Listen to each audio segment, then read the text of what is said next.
Hello everyone, welcome to Just-InvestToday. And today we're going to be talking about the income statement and how we analyze it so we can find companies with competitive advantages.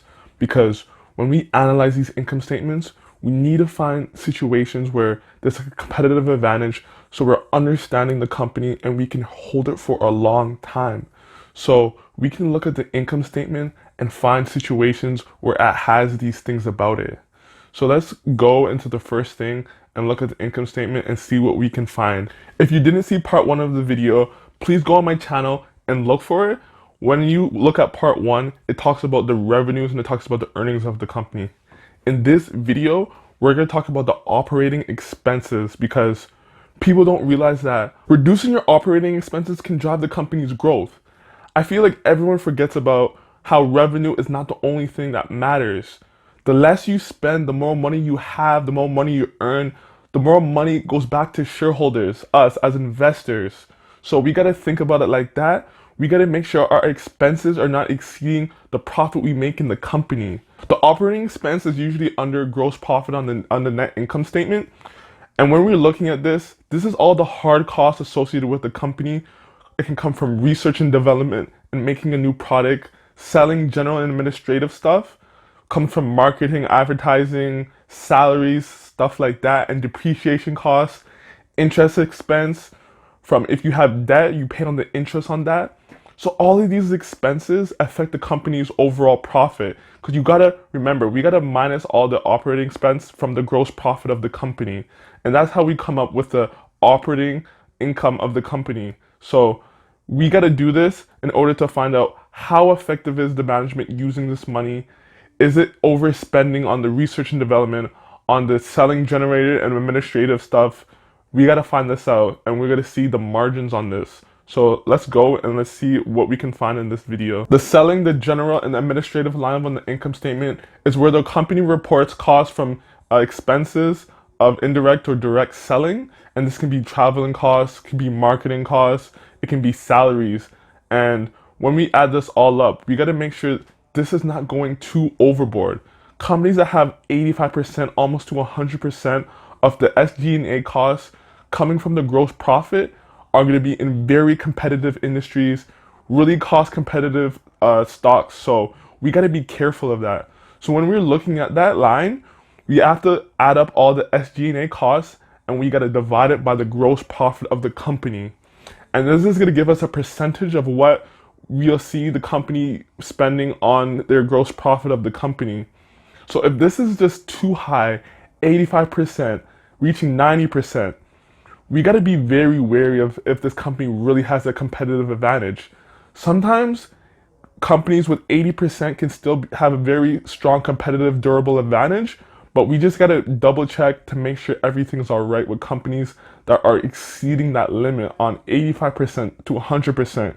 Because if we look at companies like Ford, their expenses are just way too high from the profit they make, and this is going to affect the company in the future.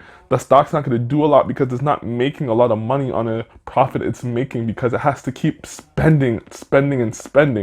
So we got to watch out for this number, for this line, and make sure everything is okay with it. So when we're looking on the income statement, we want 30% or less on the SG&A costs spending. So when we find that, we can kind of, not it's a assuring thing, but we can kind of make sure that this company is really effective of using its money to only spend on what it really needs. Because when it's spending 30% or less, that means it's making a lot of profit and it's generating a lot of income for the company. So that's what we want to find in these companies. But even if it's not spending that, it can still be a competitive company, but we just got to make sure that it's good. It's a good company to invest in, and we just got to be more aware of the company. But 30% or less, those are the strong companies that we're looking for. So the next line we see is the research and development line, and this is basically what the company does to develop products, to research products, to come up with new ideas and stuff like that. So when we're looking at this line, we don't want the research and development to take up too much again of the gross profit. So we got to see what the company does, and when companies spend too much on that, you kind of know it's probably in a very competitive business. It has to keep coming up with new products, new stuff, new technology. And what if one time it doesn't come up with that? It can lose a lot of money. It's going to be very competitive and something's going to take it out. So we got to be very wary of this cost and how much they're using on the gross profit. Some companies have this cost, some companies don't. But what we want to do is add up both SG&A and research and development and see how much of that is taking up on the gross profit of the company. If it's around 90%, 100%, maybe 85%, we got to be very wary of this company. But anything from like 80% or below, it's better, it's good, but we want as low as possible. We want that 30% or lower, and that's going to be the gold mine of companies to be looked for. But even if it's not, the company can still be competitive, but we just got to do more research and find out what it is and what is it doing. So the last two things we want to check for to see if the company has a competitive advantage is the interest expense and the depreciation costs. We want the depreciation cost to gross profit to be at least below 10%. And depreciation cost is basically the depreciation of the assets the company owns that are ones generating the profit.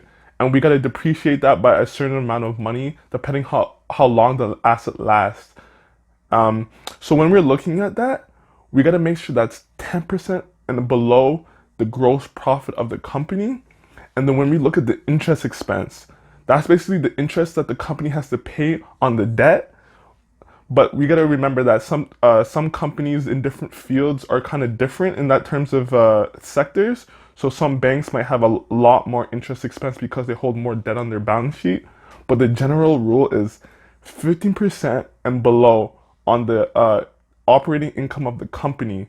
So make sure you see that when you're looking at companies and you're evaluating different stocks in the market. If you like this video, subscribe to my channel, and I'll get back to you in the next video. Peace.